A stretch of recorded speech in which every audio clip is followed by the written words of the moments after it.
Channel से जुड़ने के लिए YouTube पर कुरआनी नेटवर्क अभी सब्सक्राइब करें।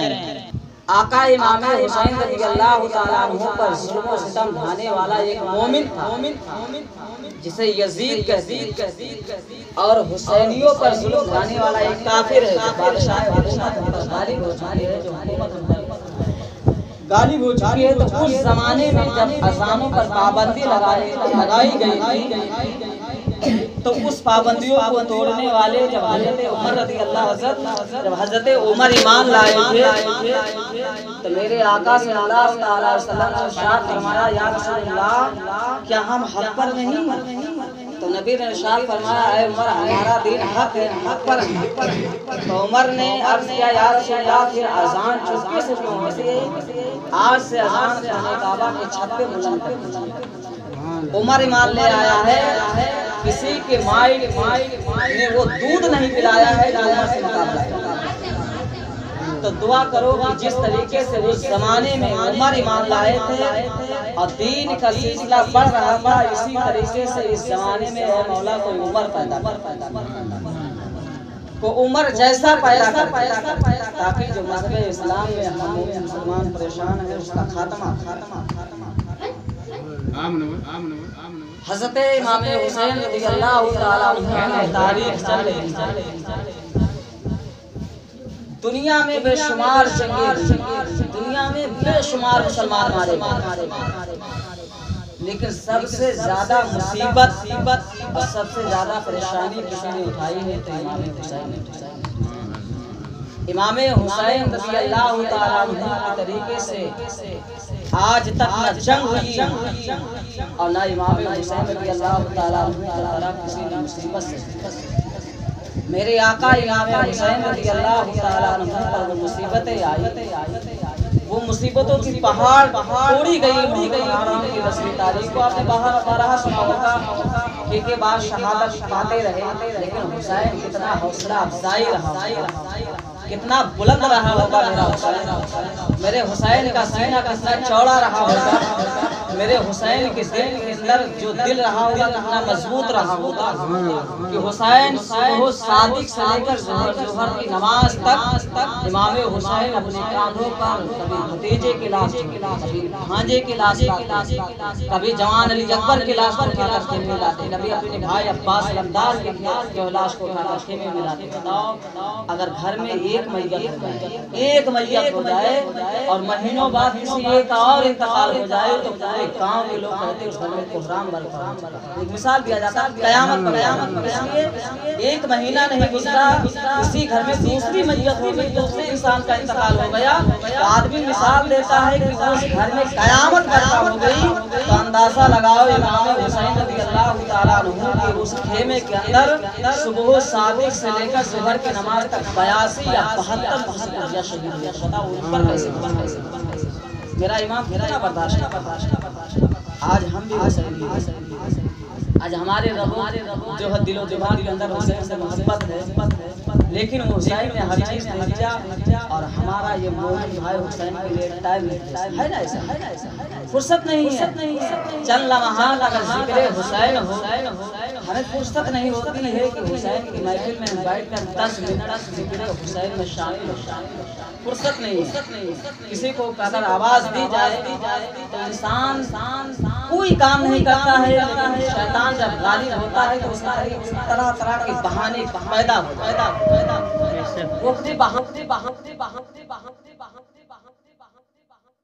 उस जगह से देख रहे हैं। किस जगह से?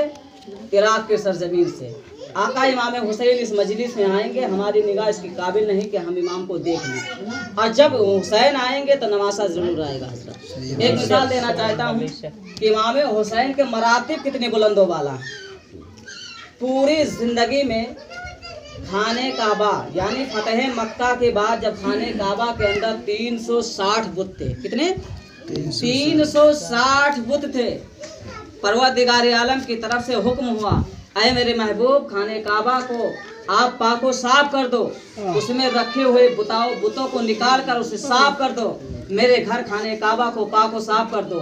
अल्लाह के रसूल सल्लल्लाहु अलैहि वसल्लम खाने काबा के अंदर गए छोटे छोटे बुत को नबी निकाल निकाल कर फेंक रहे थे। कुछ बड़े दराज बुत मौजूद थे, तवील थे, लंबे थे। मेरे महबूब सल्लल्लाहु ताला अलैहि वसल्लम ने इरशाद फरमाया, आइना अली, अली कहाँ है? हजरत अली हाजिर हुए। नबी ने इरशाद फरमाया, अली ये ऊंचे बुत रखे हुए, मेरा हाथ उस जगह पर नहीं पहुंचता, इस बुत को तुम तोड़ दो। हजरत अली अर्ज करते हैं, या रसूलुल्लाह, फिदा का आबे उम्मी बिका, या रसूलुल्लाह, मेरे माँ बाप आपके कदमों पे कुर्बान, आप इस जगह पर इरशाद फरमाते हैं मेरा हाथ नहीं पहुंचता। या रसूलुल्लाह, आपने तो उंगली का इशारा किया था तो 14वीं रात का चांद भी जो टुकड़े हो गया। ऐ मेरे आका, आप इस जगह पर कहते हैं मेरा हाथ उस जगह पर नहीं पहुंचता, आपने उंगली का इशारा किया था तो डूबा हुआ सूरज वापस आ गया था। ऐ मेरे आका सल्लल्लाहु ताला अलैहि वसल्लम, आप इस जगह पर इरशाद फरमाते हैं कि मेरा हाथ नहीं पहुंचता, आपका हाथ तो यदुल्लाह है। फिर हाल अगर या रसूलुल्लाह हाथ नहीं पहुंचता, मैं बैठ जाता हूँ, आप मेरे कांधे पर सवार होकर इन बुत को तोड़ दो। नबी मुस्कुराने लगे, अली तुम क्या कह रहे हो? मैं कांधे पर बैठ जाऊँ तुम्हारे? क्या तुम्हारे अंदर वो ताकत है? नबूवत के बोझ तुम उठा सकते हो?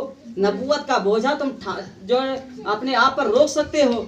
हजरत अली अर्ज़ कहते, या रसूलुल्लाह, अगर नहीं है तो फिर क्या किया जाएगा? नबी इरशाद फरमाते, मैं बैठता हूँ, तुम मेरे कांधे पर सवार हो जाओ, कुर्बान जाओ हजरत अली की जात पे।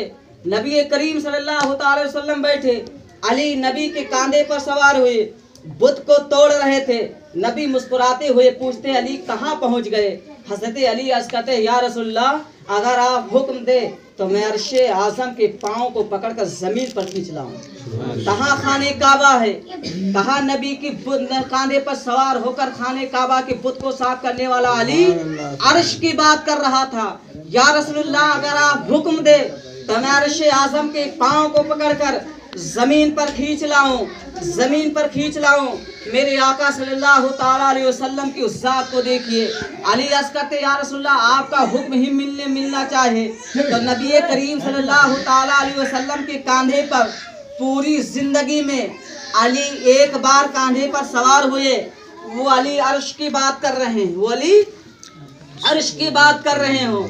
और जिस अली के लाडले इमाम हुसैन रज़ी अल्लाह ताला अन्हु नबी के कांधों पर 10 साल फेरते रहे, उस हुसैन का मर्तबा कितना होगा? नबी का कितना मर्तबा होगा?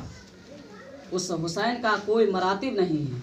मैदान करबो बला में जब तमाम लोग शहीद हो गए, मासूम अली असगर बचे, ज़ैनुल आबिदीन बचे, मेरे आका इमाम हुसैन बचे। कुछ बच्चियाँ थीं, बाकी बेवाएँ थीं, यानी घर की औरतें थीं। मेरे आका इमाम हुसैन इतना बड़ा ज़ार, इतना बड़ा साबिर था, उसे मालूम था कि मेरे शहादत के बाद में मेरी बच्चियों को रस्सियों से झगड़ा जाएगा। मेरे आका इमाम ये भी जानते थे कि जालिमों में इतना जुल्म किया है कि मेरे शहादत के बाद में मेरे अहले बैत के घर जो है खेमे को जलाया जाएगा। मेरे आका इमाम ये भी जानते थे कि शहादत इमाम हुसैन के बाद में इन जालिमों मेरे बहन ज़ैनब के हाथ में हथकड़ियाँ लगाएंगे। जालिमों, ये मेरा आका इमाम ये भी जानता था कि मेरे शहादत के बाद में इन जालिमों की तरफ से मेरी मासूम सकीना के जो कान से बाली भी खींची जाएगी। लेकिन अहले बैत पर कुर्बान जाओ, आका की ज़ात पे कुर्बान जाओ। मेरे आका इमाम हुसैन रज़ी अल्लाह ताला अन्हु हजरत जवान अली अकबर को अभी सुपुर्दे खाक ही किया था। जब आप खेमे के अंदर तशरीफ लाते हैं, कौन कहता है कि इमाम हुसैन को पानी की ज़रूरत थी? कौन कहता है कि इमाम हुसैन को 3 दिन तक पानी नहीं मिला? मेरा आका इमाम चाहता तो आसमानों से फूटकर बारिश होती।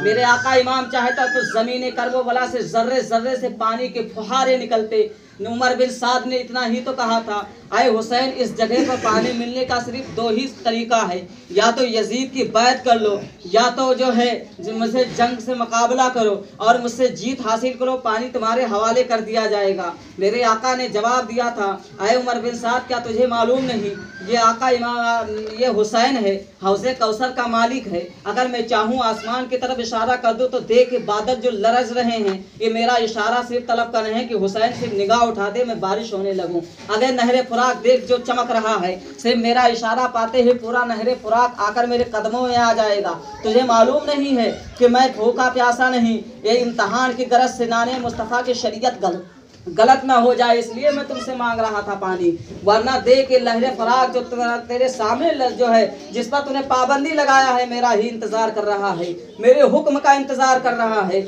मेरे आका इमाम हुसैन रज़ियल्लाहु ताला अन्हु जब खेमे में वापस आते हैं और खेमे में वापस आए तो क्या देखा, पाक बीवियां हैं, पाक बीवियां जो है चादर से मासूम अली असगर के जो है चेहरे पर अपने चादर से हवाएं दे रही थी। इतनी सख्त धूप थी, इतनी सख्त गर्मी थी। मासूम अली असगर का चेहरा बिल्कुल जो है खिला हुआ था पहले, उसके बाद मुरझा जाता है। वो जो है चमिस्ताने अहले चमन का वो फूल, छोटा सा फूल मुरझा रहा है। हज़रत अली असगर रज़ियल्लाहु ताला अन्हु जिनकी उम्र 6 महीने की है, मेरे आका इमाम ने फरमाया इसकी उम्र 6 महीने की है। हज़रत शहरबानू नबी की इमाम हुसैन के कदमों में आई, अर्ज करती है, ऐ मेरे आका, मदीने तैयबा से लेकर अब तक मैंने कोई दरखास्त नहीं किया, औनो मोहम्मद की शहादत से लेकर अली अकबर की शहादत तक मैंने कोई ख्वाहिश नहीं की, लेकिन यह अली असगर है, यह तो जंग भी नहीं कर सकता है, दुश्मनों के बारे में जान भी नहीं सकता है, अपने और बेगाने के बारे में भी नहीं जानता है।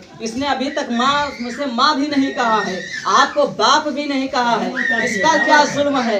इसे ले जाकर ये वीडियो के हवाले कर दो और दिखा दो कि देखिए ये मासूम अली असगर है, दुश्मनी है तो मुझसे है, जंग मैं कर सकता हूँ, तलवारें मैं उठा सकता हूँ, जो है बैत के बारे में मुझे जानकारी है, लेकिन ये तो छोटा बच्चा है, इसे क्या मालूम है। हो सकता है 22,000 फौज में कोई साहिब औलाद हो, और साहिब औलाद होने के बावजूद हो सकता है किसी के दिल के अंदर रहम पैदा हो जाए और इसे चंद कतरात पानी डाल दे। इमाम हुसैन रज़ियल्लाहु ताला अन्हु ने कहा, शहरबानो ये तुम्हारी ख्वाहिश है, वरना मुझे उम्मीद नहीं है। जिनको औनो मोहम्मद पर रहम नहीं आया, 8, 9, 10 साल के बच्चे थे, जो हम शक्ले मुस्तफ़ा अली अकबर को शहीद कर दिया, जो हज़रत कासिम की जवानी पर घोड़े दौड़ा दिए, जो हज़रत अब्बास अलमदार के बाजू कलम कर दिए और लोगों को शहीद कर दिया, जब उन पर उन्हें रहम नहीं आया तो तुम्हें इन पर कैसे आ जाएगा। आखिर लोग फिर एतराज करते हैं। इमाम हुसैन रज़ियल्लाहु ताला अन्हु को जब मालूम था कि यजीदी इमाम को शहीद करने के बाद में इमाम को शहीद करके ही मानेंगे, तो इमाम सबसे पहले क्यों नहीं गए? आखिर अपने कुंबे वाले को कटा क्यों दिया? इमाम चाहते तो सबसे पहले पहुंचते, जंग करते, कुछ को मारते, उसके बाद शहादत की जाम पी लेते, बाकी घर वाले बच जाते। ये भी तो एतराज लोग करते हैं। उस एतराज का ये भी जवाब है कि मेरे आका इमाम को मालूम था कि ये लोग शहादत की मंजिल में जब हम पहुंचेंगे तो हमसे पहले कुछ लोगों को शहीद करेंगे, लेकिन हो सकता है इनकी ईमान कहीं ना कहीं बदल जाए, इनके दिलो दिमाग के अंदर कहीं ना कहीं हुसैनियत जिंदा हो जाए, मुस्तफ़ा के शरीयत पर ये अमल करने लगे। तो हज़रत इमाम हुसैन रज़ियल्लाहु ताला अन्हु ने जब देखा कि यजीदी खून के प्यासे हैं, इनकी तलवारें मियाँ से निकल चुकी है, ये खून के प्यासे हैं, तो आपने औनो मोहम्मद को दे दिया, हज़रत हुर को